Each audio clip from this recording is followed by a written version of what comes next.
My science project title is The Behavior of Cheating Fathers. That's what my son announced during his 6th grade class presentation, where my husband and I were attending. When our son's name was called, he confidently walked to the blackboard and pinned up a large poster. The room went silent for a moment, then erupted in murmurs. Undeterred, our son began presenting. I chose this topic because on December 10th, right before winter break, I saw my dad walking arm in arm with a woman I didn't recognize. I noticed more suspicious behavior after that, so I decided to research my own dad. From the back of the room, I stared at the poster, filled with numerous photos and detailed research findings. I realized it all. My husband's late nights and his distance from our family. He had been cheating. I was seething inside. I wouldn't stand for this. I shot my husband a glare and demanded, "What is this about?" He looked back, pale and trembling. Stay with me to see how this story unfolds. My name is Emily, a 40-year-old working mom. I've been with the cosmetics company I joined right out of college. I've recently been promoted to a manager position and I'm finding it fulfilling. My husband's name is James. We met 14 years ago through a mutual friend. He's set to inherit his father's business and currently works in sales. Despite his occasional recklessness, he's promising and gentle, drawing me closer over time. After dating for 2 years, I happily accepted his dreamy proposal. Emily, let's build a happy family together. Aw, James.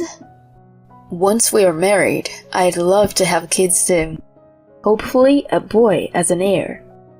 Always in a rush, aren't you, James? We then began visiting our parents to announce our engagement. My rural folks loved James. Then it was time to meet his parents, Samuel, a company CEO, and Barbara, a housewife. Their lavish home was intimidating, making me nervous. Don't be tense, Emily. Barbara comforted. We're delighted to meet you.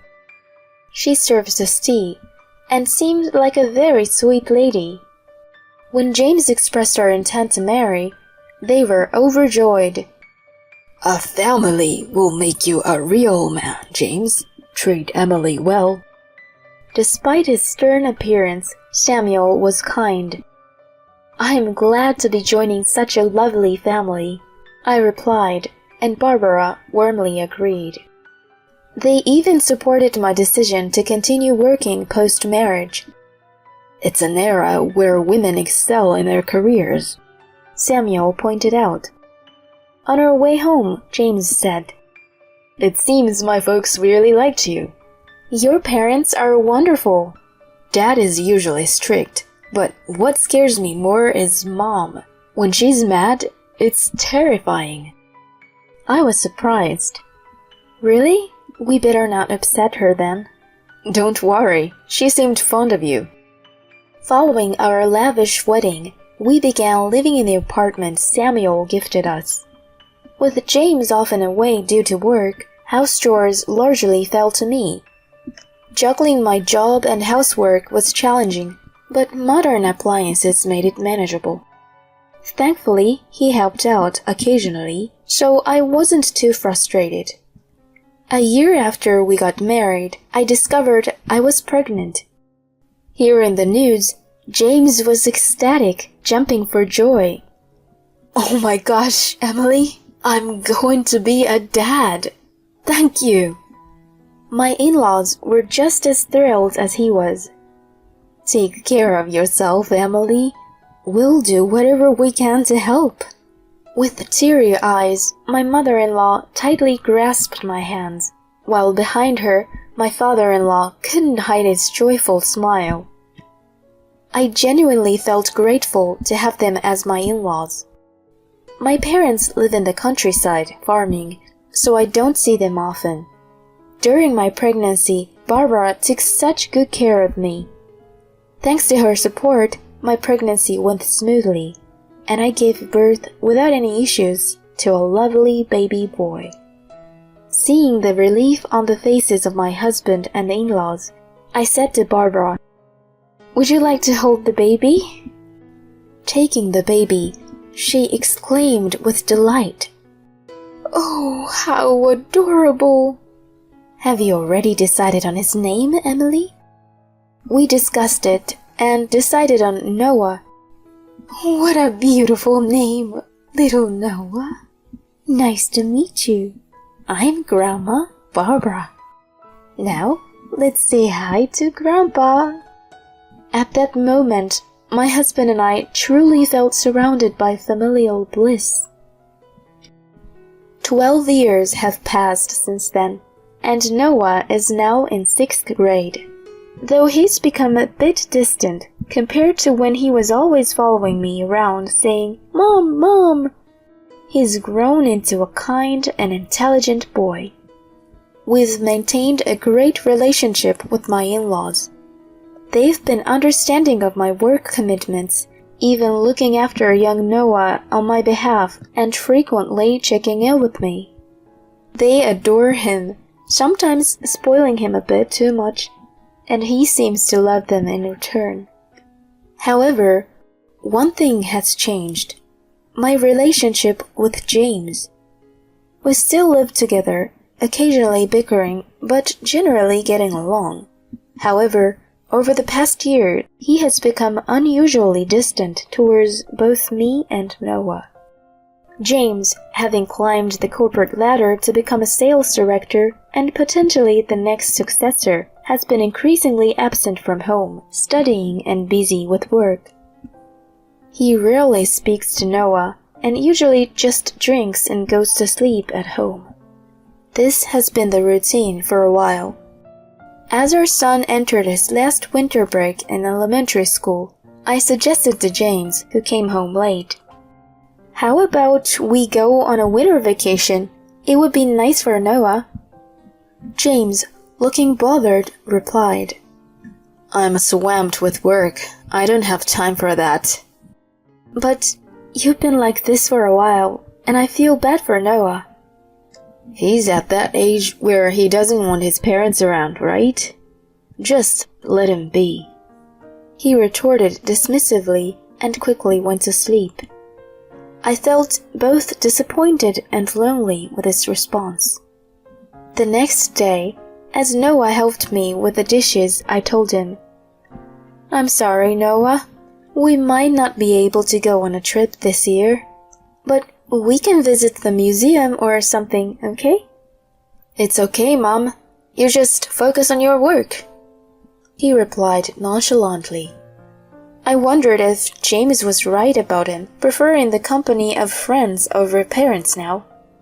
"But you have your project, right? Let me know if there's anything I can help with." "I've already decided on my research project topic. I want to focus on that." "I see. Well, I won't bother you then. Good luck with it." Though he still had some childlike traits, I felt proud of how mature he had become. Throughout the winter break, James was busy with work, and I was tied up too, so Noah spent more time at his grandparents'. He seemed engrossed in his assignments and research, staying in his room most of the day. However, we made sure to share dinner together every evening and chat. I believe our mother-son relationship remained strong. Occasionally, I noticed him looking at me as if he wanted to say something, but I decided to wait until he was ready to talk. And just like that, winter break came to an end, and after a little while, the last open class session of elementary school approached. I decided to ask my father-in-law to have James take the day off from work so he could join me for the class visitation. James seemed hesitant and a bit annoyed, but upon my urging, he entered the classroom. The main event for the open class was for each student to present the independent research they had conducted during the break. One by one, the kids presented their findings, like observation of plants, or their own handmade crafts. As I watched them with a smile and clapped, a thought struck me.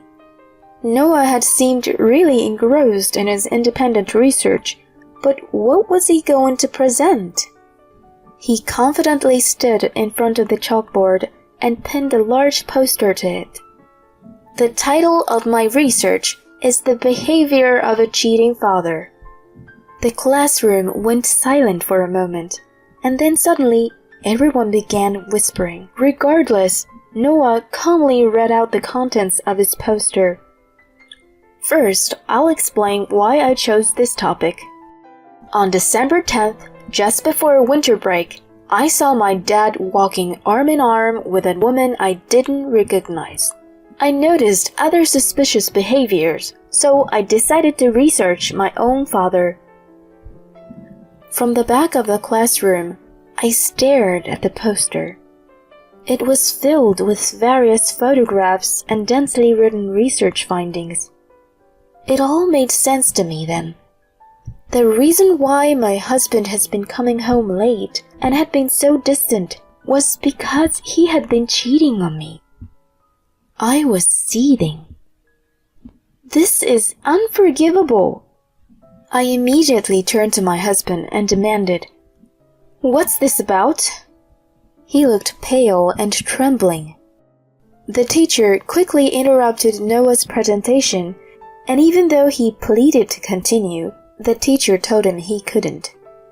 From the back, I called out to my son, "Let's go home, Noah. I promise I'll listen to your entire presentation." "Mom." With that, we left the classroom under the curious gazes of others. In the parking lot, I sharply told James, who was turning pale and trying to get into the car, "You can walk home."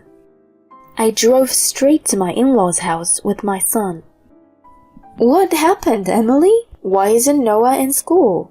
Barbara exclaimed, while her husband looked on with a puzzled look. To them I said, "Please, take a look at Noah's research." I had him spread out his poster on the table. I hadn't been able to see it from the back of the classroom, but the contents were incredibly detailed. It included sections like Observing My Father's Day, with notes like leaves for work at 8:30 a.m., leaves office around 10 a.m. with a new female coworker. They head to a cafe and flirt, return to the office after lunch, leave again at 1:30 p.m. and go to a hotel, then dinner at a restaurant. There were photos he took himself, even one of his father coming out of the hotel. My in-laws were stunned. "Oh my goodness." We should confirm this with James.